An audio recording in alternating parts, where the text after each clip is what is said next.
959. 959. La Tucumana FM, tu radio.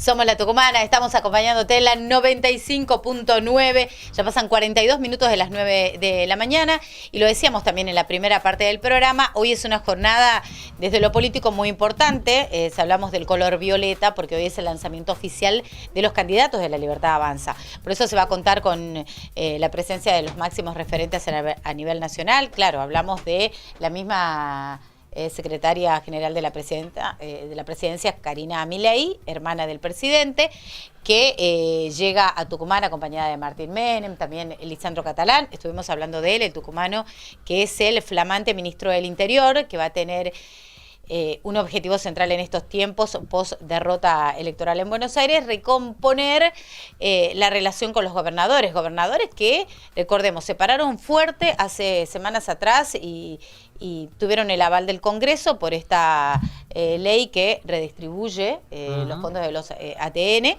que se especula que se va a vetar. En un contexto bastante particular, llegan los máximos referentes de La Libertad Avanza en Tucumán, acto que se va a llevar adelante esta tarde. A ver, está acá Martín Menem, lo decíamos, la polémica Lilia Lamoy, también va a estar la Pepona Gutiérrez, polémico también, Iñaki, hablando específicamente, y un acto que se prepara a las 18 en Villa Luján, Ejército del Norte y Don Bosco. Perfecto, Sí. Bueno, en ese tradicional club que tiene nuestra ciudad, con la presencia, del lanzamiento de campaña, está la secretaria general de la presidencia, el presidente de la Cámara de Diputados, que Martín Menem, ambos señalados, ¿sí?, en los audios de Españolo como presuntos corruptos, ¿sí? Exacto, Presuntos estamos hablando de coimeros. Coimas en el área de discapacidad, ¿no? Sí, ni más ni menos, ¿no? Con todo Algunos se les quedó fija cuánto era el porcentaje, el 3%, en 3%, este recital que dio Lali Espósito, que remarcaba el número 3 todo el tiempo. Bueno, esto es algo que ya está en la justicia. Bueno, el presidente salió a apoyar y a bancar a su hermana. Sí, y hay... Sí, de hecho armó como a través de un tuit que publicó Adorni, habló de una especie de comisión de gobierno en los que están tanto Martín Menem como Karina Milei, más Guillermo Francos, ahora se suma también el tucumano Catalán, y hay una especie de comisión directiva, digamos, que va a tratar de reencauzar este gobierno. Y en este caso visitando Tucumán algunos de sus miembros principales en esta especie de lanzamiento de campaña, diríamos, ¿no? Claro. Es el lanzamiento de campaña de La Libertad Avanza en Tucumán, con Federico Peli a la cabeza de la lista, con Soledad Molinuevo. En sociedad, digamos, a sus candidatos. Sí, porque la verdad que, y viene bien la palabra presentar en sociedad, porque son prácticamente desconocidos.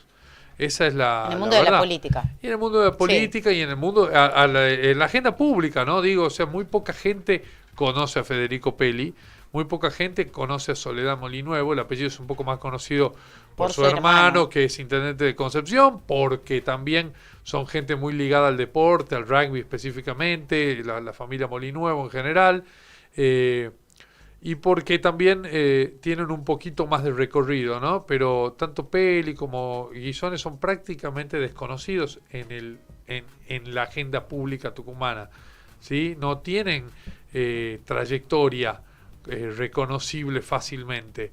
Entonces, es una verdadera presentación en sociedad, ¿sí? Eso no quiere decir que les vaya a ir mal en las elecciones ni que no puedan llegar a ganarla, incluso porque de hecho Milei tampoco tenía demasiada experiencia en su espalda cuando se consagró presidente. Exacto. Digo, carrera presidencial como la de Milei, así tan meteórica, no existe, me parece, ¿no? De la tele a la Cámara de Diputados, de la Cámara de Diputados a la presidencia, todo en un proceso que no duró más de 3 o 4 años. Quizás está surgiendo alguna figura así acá también. Por el momento es al menos poco ortodoxa la manera en la que a la Libertad Avanza ha decidido diseñar sus espacios provinciales, buscando competirle, en el caso de Tucumán, a grandes pesos pesados, ¿no? A peces gordos como ni más ni menos que el gobernador de la provincia. Así que bueno, en ese sentido me parece que hoy tenemos esa presentación en Sociedad que vamos a seguir de cerca y que va a ser cobertura del tucumano.com. No, por supuesto, recordemos, 6 de la tarde y luego vamos a estar con mayores precisiones. Ahora vamos a hablar de unas actividades que se desarrollaron a nivel nacional, una marcha primero en el Congreso y también hicieron lo propio en diferentes provincias en el marco del Día Internacional contra las Falsas Denuncias. Esto fue el pasado 9 de septiembre. Hubo una gran movilización justamente en el Congreso en esa jornada y en otros distritos del país. Por eso vamos a hablar con Bárbara Vaquero Morelli, que es presidenta de la Fundación, para hablar de este tema. Hemos escuchado muchos casos en estos últimos tiempos. Ella impulsó un pedido de juicio político contra una magistrada, el caso de un nene de 5 años que había sido asesinado por su mamá en el marco de una falsa denuncia. Por eso vamos a hablar con ella, Bárbara Vaquero Morelli. Buen día, Gabriel y Ana de La Tucumana de Mañana. Hola, hola, ¿me escucha? La estamos viendo. Se congeló la imagen ahí, seguramente ya retomaremos, hay ajuste técnico, seguramente que hará Joaquín, y vamos a retomar la comunicación, ¿no? Sí. Este es un caso que la verdad que fue muy doloroso en su momento, es el caso de Julián Jiménez, un niño de 5 años que fue asesinado por su madre, quien luego intentó suicidarse, y que había denunciado falsamente. Esta mujer había denunciado falsamente al padre. Bueno, fue un caso, la verdad, espeluznante, ¿no? En todo sentido, que terminó con el fallecimiento de un niño de 5 años, ¿sí? Y que en su momento tuvo a una jueza en el ojo de la tormenta, ¿no? La jueza Andrea Fabiana Segura, que había propiciado y que había llevado adelante la causa, y que Bárbara Vaquero Morelli, a través de su fundación, impulsa el juicio político, ¿sí? A esta jueza. Ahí la tenemos. Bárbara, ¿cómo está? Buen día. Somos La Tucumana de Mañana. Gabriel y Ana, bueno, bienvenida a nuestro espacio. Gracias. Bueno, para hablar justamente de lo que ha sucedido hace unos días, esta manifestación en el Congreso y también el eco en distintas provincias. Sí, este año hubo mucha más gente que los otros años. En Tucumán, bueno, también se hizo la marcha y creo que la primera vez que se empezó a hablar mucho de las falsas denuncias en Tucumán fue con el caso de Pastoriza Ferro, que recuerden que fue el papá que se suicidó debido al proceso largo de familia que estaba teniendo. Después hizo una movilización muy grande cuando nosotros pedimos el jury allá a la ex jueza Segura, porque ahora está ejerciendo otro cargo en el Poder Judicial, por el caso de Julián Jiménez. Así que, bueno, el tema de las falsas denuncias se viene hablando mucho, por lo menos en la provincia de Tucumán. Bueno, y para conocer también cómo se llevan adelante estos casos, ¿hay algún tipo de registros a nivel nacional? No hay cifras oficiales de casos. Yo, como siempre digo, yo puedo hablar de los casos que entran a la Fundación y del filtro que nosotros les hacemos para ver si realmente es o no una denuncia falsa, ¿no? Porque también hay mucha preocupación ahora que nacionalmente, internacionalmente se habla mucho de las falsas denuncias, por más que siempre estuvieron y siempre existieron, el tema de los filtros. Y para mí y para la comisión de la Fundación, es muy importante cuando entra un caso a la Fundación, cuando traen un expediente, cuando viene un caso sea de la provincia que sea, verificarlo obviamente con el grupo de profesionales, con el grupo interdisciplinario, verificar qué es lo que pasa atrás de ese caso, escuchar a las dos partes cuando se puede escuchar a las dos partes, porque es muy importante también preservar la honestidad y la transparencia de lo que está pasando, porque estamos hablando de denuncias graves y la realidad es que, bueno, tenemos que verificar siempre si es real o no es real lo que dice la otra persona. Bien, ahí justamente quería hacer hincapié porque me parece que es lo más difícil, ¿no? Verificar si es real o no es real. Justamente eso es lo que más preocupa de las falsas denuncias. Es que también existen las denuncias que no son falsas y que son justificables y que tienen sus fundamentos y que, bueno, hay que saber distinguir eso. ¿Cómo han ido perfeccionando ese proceso ustedes? ¿Cómo van logrando de distinguir entre una de las otras, ¿no? ¿Cómo es ese proceso que hacen en la fundación? ¿Y cómo suele llegar una denuncia hacia ustedes? O una acusación de falsa denuncia, mejor dicho. No, mayormente nosotros trabajamos lo que son falsas denuncias en el fuero de familia.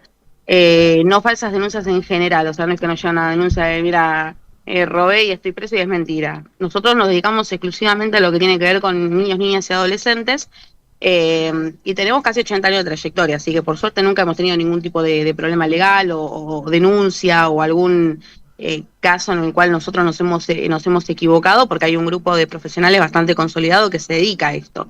Lamentablemente la justicia también se tiene que dar cuenta cuando hay una falsa denuncia o no, porque si vos tenés un caso en el cual tenés una mujer que denuncia 20 veces violencia de género y resulta que de las 20 veces cuando tiene que ir a declarar no va a declarar, cuando tiene que presentar pruebas no presenta pruebas, o que después dice, no, porque estaba en la Plaza San Martín y vino y me agredió y resulta que el hombre estaba en otro lado, con prueba que estuvo en otro lado y después las cámaras de dicha plaza o los domos como tenemos acá en Capital Federal dicen lo contrario.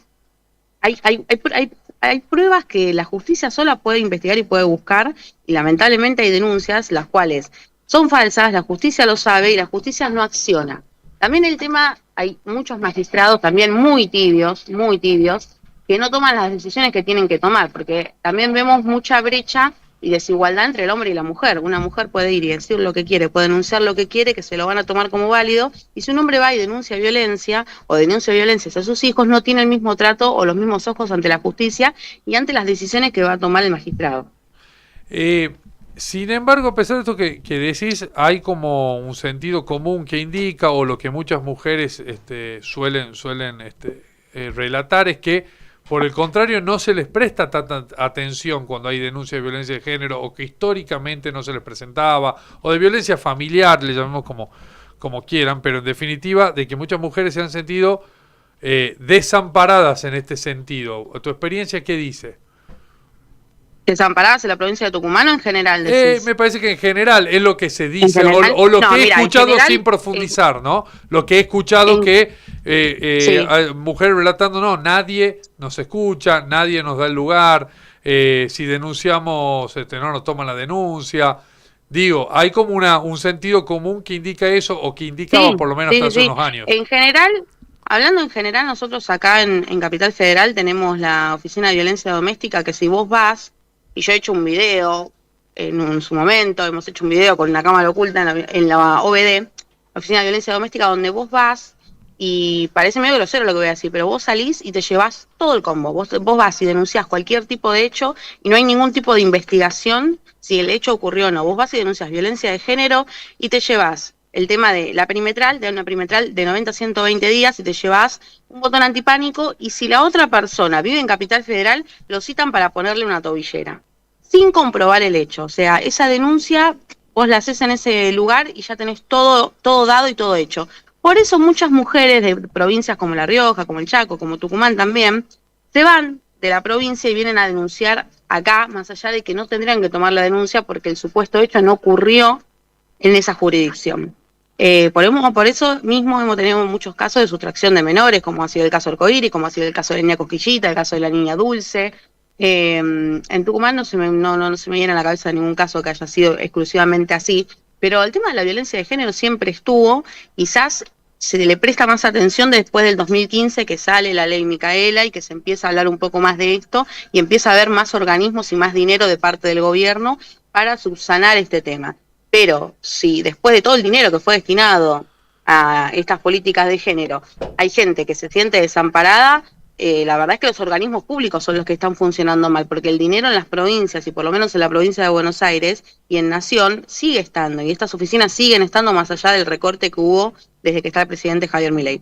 Ahora, el problema acá es cuando los mismos organismos hacen causas, inventan causas, porque ahora tenemos el caso de Guisoni y tenemos todavía funcionando el Ministerio de Mujeres y Diversidades de La Matanza, que está a cargo de Liliana Gendel, que ha viajado a Tucumán a disertar, que ha viajado al Chaco, que ha viajado a La Rioja y que en vez de estar en La Matanza solucionando la gran brecha y el problema que hay con la violencia de género, porque hay mucha violencia de género y ahí las mujeres realmente la pasan muy mal en La Matanza, como la mayoría de los habitantes que están en La Matanza, no se ocupa de lo que se tiene que ocupar, pero sí utiliza ese espacio para poner a madres, las cuales denuncian falsamente a sus maridos y las cuales se dedican a hacer causas, a hacer denuncias y a aconsejar a otras mujeres a hacerlo de la misma manera. Entonces, tenemos ahí dos problemas, o sea, que las verdaderas víctimas no están siendo escuchadas, como vos me planteás, y que las víctimas, que no son víctimas realmente, terminan metiendo presos a sus exmaridos, haciendo sufrir a sus hijos y utilizando plata de nuestros impuestos y lugares públicos y oficinas que deberían realmente ayudar a las mujeres y a los niños para hacer, bueno, sus fines políticos. Le consulto, ¿usted cree que aumentar las penas en este tipo de casos puede llevar a solucionar esta problemática? Mira, yo creo que aumentar las penas realmente o tener gente presa no soluciona nada. Sí. ¿Sí? Pero tenemos que de alguna forma ponerle un freno a esto. Si vos vas a hacer una falsa denuncia, no tenés ningún tipo de consecuencia, pero si ahora vas a hacer una falsa denuncia, te comprueba que es una falsa denuncia y vas preso, yo creo que con 1, 2, 3 casos de que empiecen a ver que realmente si cometés un delito, te chocas contra una pared, algo va a pasar. A ver, de alguna manera tenemos que tratar de frenar esto, porque el día de mañana te puede pasar a vos, le puede pasar a una amiga, le puede pasar a un familiar que te denuncian por abuso a tu hija, y los hombres que son denunciados por abuso y van presos, la pasan muy mal ahí adentro, se terminan suicidando. Entonces tenemos que pensar que acá no está solo en riesgo la vida y la psique de los niños, sino también de la otra parte. ¿Y cómo le explicamos a los niños? No, mira, tu papá lo violaron o se suicidó porque tu mamá hizo una falsa denuncia. Ese niño que después carga también la mayoría de las veces con culpa. Yo he vivido muchas revinculaciones donde los niños tratan de explicarle al padre por qué no lo vieron durante ese tiempo que la madre no dejó que lo vean. No, estaba cansado, no podía, no, mamá no me dejaba. Y esa culpa con la que van creciendo es muy grande, es muy fea. Y si no se trata a tiempo, estos chicos el día de mañana, ¿cómo van a crecer? ¿Cómo van a ser el día de mañana con sus parejas, con sus hijos? ¿Cómo terminan en la adolescencia? Después tenemos más chicos en las drogas. Entonces, o sea, no es que solo una falsa denuncia. O sea, eso desencadena un montón de cosas a futuro. Y en toda la familia, no solo la familia mamá, papá, sino la familia extendida también. Hay hermanos de otro matrimonio, hoy en día hay muchas familias ensambladas. Es muy complicado el tema, pero algo tenemos que hacer. Yo creo que el tema del agravamiento de penas va a servir, sí, las consecuencias también por la diferente denuncia que vos haces. No es lo mismo hacer una denuncia de violencia de género que hacer una denuncia de abuso. ¿Ustedes saben los protocolos por los que pasan los niños cuando realmente se denuncia abuso? Imagínense una niña de 4 o 5 años con un protocolo ginecológico para ver si la abusaron o no y que después se compruebe y haya una pericia de que no. No importa. La pericia dice que no, que la niña está perfecta. Pero todo ese protocolo que pasó es totalmente traumático e invasivo. Es más, hasta yo categorizo que eso es un abuso y una invasión al cuerpo de esa niña. Y está siendo encima permitido por la persona que debería cuidarla, que es la progenitora, que es la madre. Claro. Sí, totalmente que el tema es complejo y que es bastante difícil. Yo me pregunto también, y esto quizás ustedes lo puedan detectar, ¿cuáles son los contextos en los que suelen darse las falsas denuncias, ¿no? ¿Qué es lo que empuja? Pues me trato de poner en ese lugar. ¿Qué lleva a alguien a mentir deliberadamente sobre una situación tan compleja que a veces involucra a niños, que a veces involucra a propios hijos? Claro, es algo que yo trato de entender y la verdad me cuesta entenderlo, pero seguramente ustedes con la experiencia que tienen han podido detectar patrones. Es que si hay que entenderlo, la verdad que como mamá y como mujer no puedo entenderlo y la verdad que me da muchísima bronca, pero sí, lo que nosotros vemos es que pasa mucho en separaciones conflictivas, ¿cómo se llama? En un rencor que haya de las dos partes, infidelidades, problemas de pareja, más que nada siempre empieza con problemas de pareja que no se sabe separar el contexto en donde están los niños, porque vos podés separarte de tu pareja, podés tener una separación, podés tener un conflicto, pero los niños tienen que quedar totalmente aparte de lo que es el conflicto matrimonial, a eso es a lo que voy. Pero mayormente siempre se da en esos casos. Tema de dinero también, por un tema de dinero. El tema de la obstrucción de vínculo también arranca mucho por el tema de quiero que pagues tanta cuota alimentaria, no pagas la cuota alimentaria, no ves al nene, y si no pagas la cuota alimentaria voy y te denuncio. Han surgido muchos casos así. Yo he tenido la oportunidad últimamente, en el último año, de estar mucho en La Nación Más, en TN, llevando gente y llevando casos nuestros en los cuales están grabados, están los mensajes donde la mujer te dice, mira, si no me pagás la cuota alimentaria esta semana como corresponde, y con la que me des del mes pasado, yo voy y te denuncio. Entonces, estas cosas que la justicia tiene que empezar a ver, porque también están usando la plata del Estado y están utilizando todos los recursos que podrían ser utilizados para una verdadera víctima en personas que no son víctimas. Bárbara, te agradecemos mucho este contacto con la tucumana y vamos a charlar próximamente con vos, sobre todo para saber cómo avanza este pedido de juicio político el que han impulsado. Dale, muchas gracias. Un saludo. Un saludo. Bárbara Vaquero Morelli, ella es presidenta de la Fundación Morelli, justamente charlando de la situación actual y sobre todo de las actividades que se han llevado adelante en el Día Internacional contra las Falsas Denuncias. Pasan 2 minutos de las 10 de la mañana, somos La Tucumana y seguimos de esta manera. Desde Tucumán para el mundo, por eltucumano.com.